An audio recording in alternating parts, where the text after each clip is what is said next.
So the Charlie Kirk situation is only crazy because is what the right wingers are going to do with this information, right? So if Charlie Kirk was shot by a leftist, or if the shooter remains anonymous, and say, for instance, even if he was a Trump supporter who shot him, whatever, the issue behind that is that a lot of times people are going to use it as a way to justify more tighter restrictions as well as enforcement on the left. So they're going to use his death as a way to move forward policies that's going to restrict our rights away, such as freedom of speech and etc.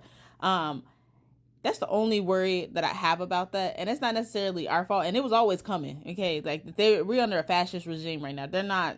It was always coming, but it may be more quickened because of that. And so I think that as we are here wondering of like what to do next, I mean, or what does this mean? You know, the earth still moves on, things still goes. I think that's something to really think about like how our language is already changing, and how we have to continuously figure out ways to, maintain a sense of justice, but maintain that things are gonna go well for the rest of the world, like the rest of us in the country that can't afford medical care, the rest of us who are maybe senior citizens, the rest of us who are Black or brown people, the rest of us who are indigenous folks, the rest of us who are Asian American, etc.